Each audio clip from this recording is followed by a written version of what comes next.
Good afternoon. This is 1 week late. I meant to do this exactly 1 week ago today, and there was a glitch, as is the case in many things you do. I would love it for things to work out the first time. But as when you start a new YouTube channel, guess what? You have to state your intentions, so to speak, to do lives, and then you have to wait 24 hours. And I found that out last week at 5 to 2, so I had to, Anyway, I'm Bill McConnell. I'm here in the FRNC. That's Front Range, Northern Colorado. I do not live in the mountains, but I can see the mountains from here, and they are calling. I love going to the mountains. And we're just about 45, maybe 43 miles from Estes Park, where an abundance of elk and mountain air just waits for you. So anyway, that's just a slight bit amount of me. What I want to start this off today with is, at what age do you want to start a YouTube channel? At what age? My target audience for the lives and for every video that I do is people 50 and older. You're getting ready to retire. You're 25 years from retirement and you're 55. Sure. People that want to keep working forever. People that can't afford to retire, or people that are already retired. It doesn't matter. It doesn't matter. My thought is this, and I'm living proof of it. I could say that I'm retired, but I'm not. I'm semi-retired.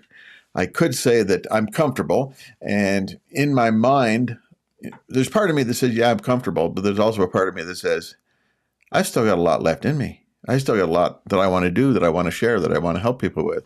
One of the joys of my life, my entire life, is when I help somebody else succeed. I love seeing other people succeed, and I love to have a part of it. If I were to be one of the characters of Lord of the Rings, I would not want to be Frodo. My job would be Sam. Because all Sam wanted to do in The Lord of the Rings was to make sure that Frodo got the job done. And Frodo succeeded. That was Sam. And that's who I relate to. I relate to Sam. But if you're 50 or older and you want to keep doing something, you want to keep making an impact on other people's lives, YouTube is the greatest place for you. And YouTube is not for a 20-year-old. Instagram is for a 20-year. TikTok is for that crowd. But there are some young ones on YouTube. YouTube is a place. It's a search engine. It's not a social media platform. It's a search engine. I'm not doing social media. I'm part of a search engine right here on YouTube. I'm not streaming this to Facebook and YouTube or anywhere else in YouTube, or anywhere else plus YouTube. I'm just on YouTube. Just yesterday, I canceled one of the social media accounts that I've got because I hadn't been on it in several years. Why bother? So I just pulled myself off. But I want to talk to you about several things, but especially the idea that you're what age and you want to start a YouTube channel. And I say, yes, absolutely. You do want to start a YouTube channel. And I'm here to do whatever I can, not just to convince you and persuade you, but to help you in any way that I can, because I love to help. I love to see other people succeed. I love to help other people succeed at whatever it is they're doing. Already, I feel like I'm rambling, but I got some questions for you. I have 5 questions to start with. I'm going to give you 5 questions to see if you can decide whether or not you actually want to start a YouTube channel. Then I'm going to tell you about the people that I follow, because I follow several different channels on YouTube. Some are pure enjoyment, like stuff that has to do with the Denver Broncos. I follow a couple of YouTube channels that talk specifically about the Denver Broncos. It's got nothing to do with this, but YouTube is also for entertainment as well, and for information with regard to that. But when it comes to doing YouTube or having a channel on YouTube, I follow 12 to 15 different channels, but there's only 3 that I never miss. And I'll tell you about those. And then I'm going to give you an acronym, because I've lived in the world of creating acronyms for most of my life. A little bit of history. I was in local church ministry for 23 years. I was a senior pastor once, but I was in local church staff ministry for 23 years. And I went to a Bible college, and way back in the day. And they always taught about doing 3-point outlines and 5-point outlines, everything like that. So I've got a 5-point acronym that has everything to do with how to look at creating a YouTube channel. So that's kind of where I am. So think about it this way. 5 questions to start if you're thinking about starting a YouTube channel. So the first question is this: are you going to like doing this in 6 months? Look, 6 months down the road, are you going to be bored silly of making videos and maybe a little bit of light editing and posting up on YouTube 2-3 times a week? Or in 6 months, are you going to enjoy it just as much as you may enjoy it today? It all may sound like it's absolutely fantastic, but you got to look down the road 6 months. Because if you think your attention span is going to wane, if you think, if you think in 4 or 5 weeks you're going to, I'll take a week off, I'll take a couple of weeks off. I did that. And I had another YouTube channel, and I did that. I took a couple of weeks off because we were renovating the house. And it was a very good excuse for not doing things. And guess what? It took me a year to start back up again, a little over a year. And at that point, I said, I'd never do it again. No matter what we're going on or where I'm going to be putting up and working on this channel, creating this channel to help other people. And that's what I'm going to do. That's where I'm going to be. So I know that I'm going to like this in 6 months. I've already decided I'm going to like this. But you have to ask the question.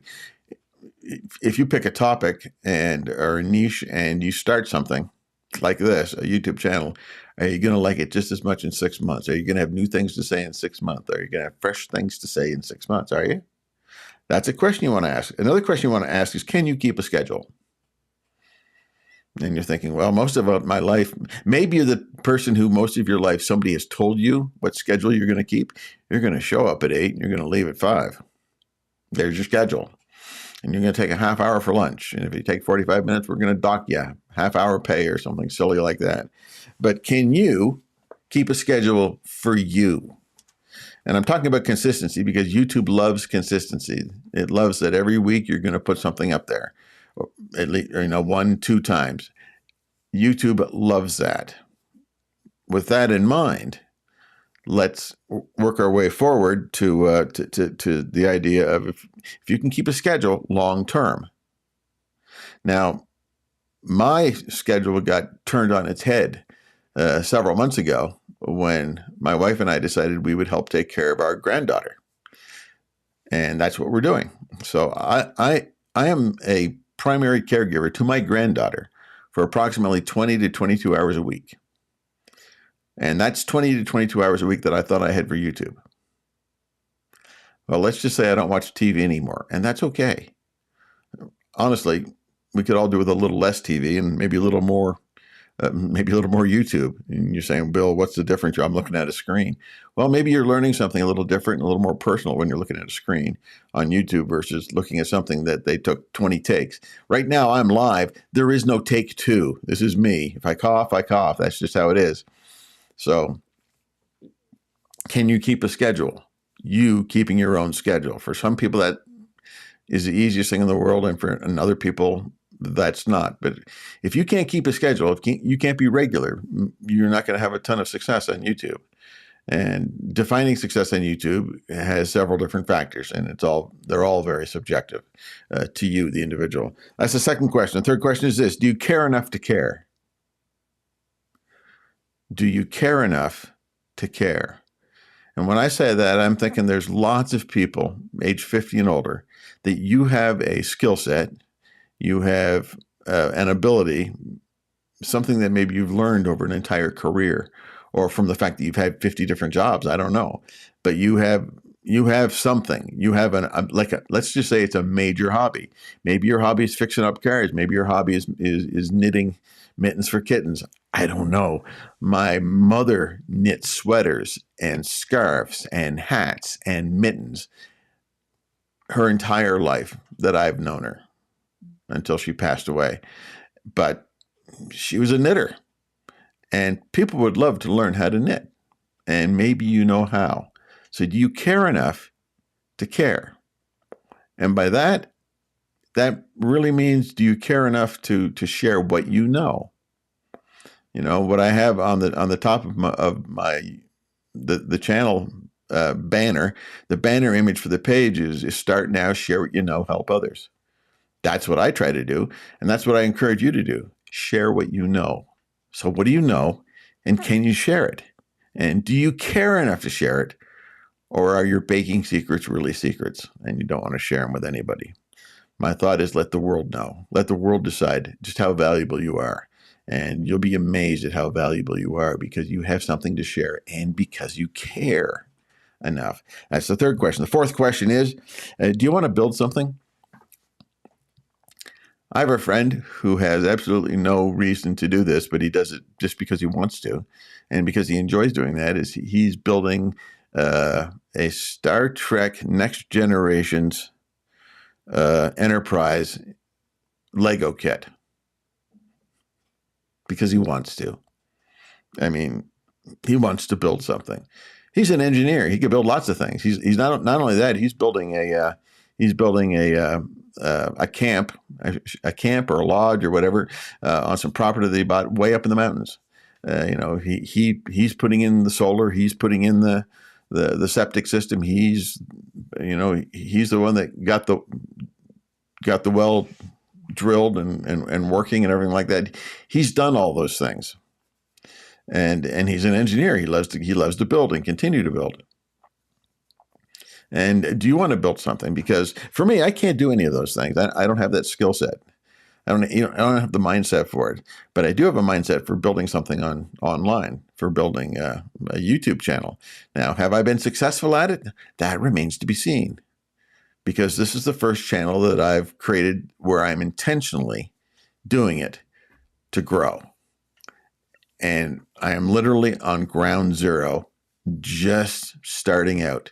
And that's actually a good thing, to be honest with you. Starting from scratch, and I want you guys to follow me on the journey so that I can help you on your journey as well. So do you want to build something? I do. And think of a YouTube channel as something that you're going to build. Every time you take a brick and put it down, you're building a wall. Well, every time you make a video and put it up on your YouTube channel, it's another brick in the process. You're building something. You're thinking the one brick might not mean much, but 100 bricks, 200 bricks, 500 bricks, and you've built something, and you're putting it all together. And if you start and do it strategically, then that's building something. So my fourth question is, do you really want to build something? The fifth question, last question in this section is, are you still teachable? Can you learn something, or are you so set in your ways that you know what you're doing? For me, I'm learning. I am learning how to build better thumbnails. It's those little pictures that you see that advertise, hey, click on this and here's the video. I'm learning how to write titles the proper way. I'm learning how to edit videos. I do decent, but I can always learn more. I'm learning how to do live streams, like having to wait a week just because I didn't have a button pushed on YouTube at the right time. It happens, or it happened, and here I am. So are you still teachable? Because there's things that you can learn. Now, I mentioned earlier that I follow 12 or 15 different people that all teach about YouTube growth, YouTube channel growth. And that's what I'm doing as well. So I'm learning from them. And there's this saying that goes, everything I know, I stole from other thieves. Well, I'm not stealing. We're all sharing from each other. We're all learning together. We're all growing together. I see all of these other people not as competition with me at the bottom of the pile. I see them all as partners and collaborators. We're all doing the same thing because we all think it's valuable. And that makes us partners. We're not necessarily on the same team, but we're not really competing against each other either. Because I know people that, like for all of them, I subscribe to each and every one of their channels. So I'm not favoring one over the other. I'm doing about as equally as I can with both. But there's three. I follow 12 to 15 because I value all of their input, and they're knowledgeable and I want to learn. It goes back to that fifth question, are you teachable? But there's three that I do not miss. Three channels that I do not miss. And here's the makeup of the three different channels, because they're the same, but they're different. Okay. One person that I follow is a nerd. He has spreadsheets, tracking spreadsheets. He has templates on how to make templates for YouTube videos and how to organize this and how to keep your files in that. And he does some inspirational stuff with regard to YouTube and a lot of things, but he is really, really good at nerding out on things. And that appeals to me because I see things. I get to see how he sees things. And to me, that's important. I get to see through somebody else's eyes how he thinks and how he tracks things and how he makes videos that will make an impact on the analytics of his channel. And he's doing very well. And I don't miss a single video that he puts out. That's the one guy, the nerd, the analytics guy. I don't miss him. Then there's a guy that I've labeled the helper. He's the guy that you take a walk with, and he'll say, "Hey, what's up? How can I help?" And I love this guy because I love following this guy for the simple reason that that's what he does. He helps people. He does lives and he answers questions and he helps people. And that's why I follow him. And he makes you feel comfortable. Okay. Now the third guy, so I've got the nerd that I follow religiously, and the helper that I follow religiously. I normally don't miss what they do at all. And then the third guy is the older friend. I would say older brother, but not really, more of an older friend. When I listen to this guy's videos, I feel like I'm sitting in his living room and he's sitting right there beside me and we're just chatting. Now, obviously, he's the only one saying something, but that's how it makes me feel. It makes me feel like I've just sat down with a friend and he's chatting about something that we both care about, and that is YouTube and having a YouTube channel and growing a YouTube channel. But he makes me feel, no matter what, he makes me feel like I'm just a friend. And we're just chatting about the different aspects of making and keeping and growing and creating YouTube channels. And that just makes me feel good. I really like just the opportunity just to feel good in that regard. So those are the three. I got the nerd, I got the helper, and I got the older brother or just the older friend. And I listen to those three because I value their wisdom, and I get different things from all three of them. Now, please understand something. All three of them are teaching the same thing, as am I. All three of them are teaching the same thing. But what they're doing is teaching different aspects of the same thing. You could almost say that the helper and the wise older friend are doing about the same thing, but they're not when you listen to them. It may seem like it, but they're not. They come across differently.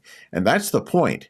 You may be saying, I don't want to start a YouTube channel because there's 25, 50 other people that are teaching the same thing. Yeah, but they don't teach it that way. They don't teach it your way. Your edge is you. Nobody can be you. AI can't replace you. AI can't replace me. Come to think of it, if AI said, hey, let's replace Bill, the other part of AI would say, why bother? So I'm not a threat to AI, and I don't consider AI to be a threat to me, and you shouldn't see it that way either. People are looking for an individual. They're looking for a person, and that's the important thing. They're leaning more and more into authenticity and even vulnerability.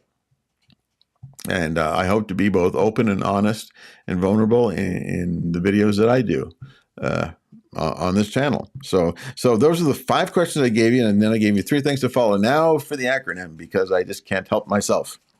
All right, and these are 5 things that you want to think about if you want to be very clear.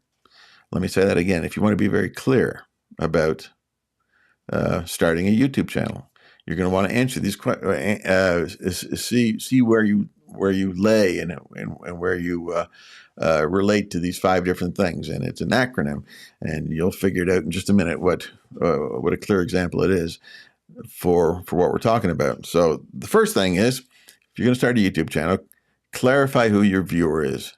Who's your viewer? Clarify it. Become crystal clear. I'm not targeting 35-year-olds. I'm targeting 50 plus, some retired, semi-retired people that could be doing the same thing that I'm doing and share the knowledge that they have and help others. I'm very clear on this, and that's something you have to be yourself. Clarify. You're starting a YouTube channel. You want to clarify who your viewer is. The second thing is lock into a problem. Everybody has problems, because some people will say, hey, Bill, I don't know how to start a YouTube channel. There's a problem. I say, hey, I can help with that. Just saying. But you want to lock into a problem. You want to lock into it. And it could be a long-term problem, or it could be a per video problem, but it all relates to the same thing. For instance, there's the game of football, and I love following the Broncos, and everybody on that team is a football player, but not everybody's a quarterback, and not everybody is a guard. Not everybody is a defensive back.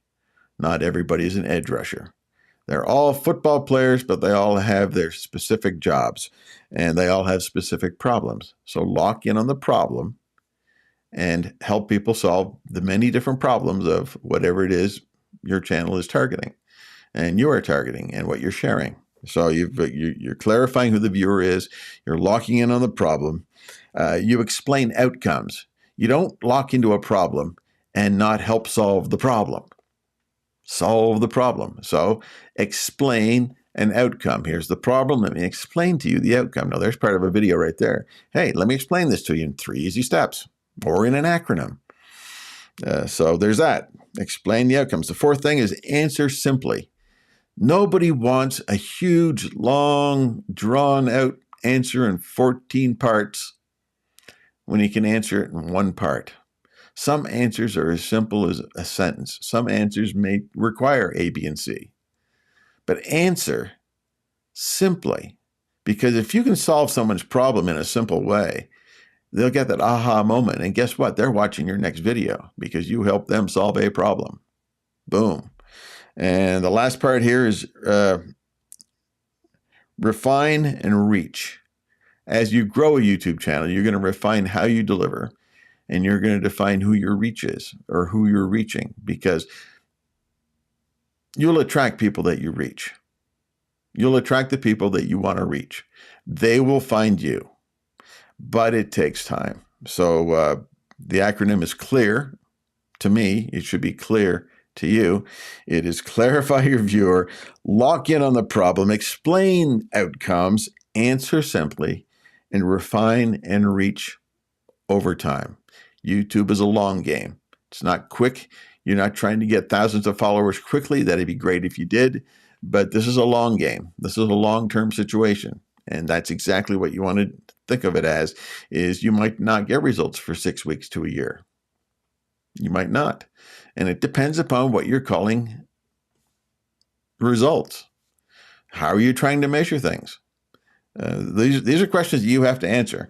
And I'll be more than happy to open dialogue and even do videos on it. If you listen to this and you leave comments, I will answer every comment. I will acknowledge every response. And it might turn into a couple of videos that I can actually do. You ask a question in a comment, and it may turn into a video where I answer the question. That'd be cool. Now, that's all I've got. I'm not going to waste any more time. Actually, I haven't wasted any time at all, but I don't want to start rambling and wasting time. So let's just call it. It's been close to half an hour, and that's kind of my goal every week moving forward.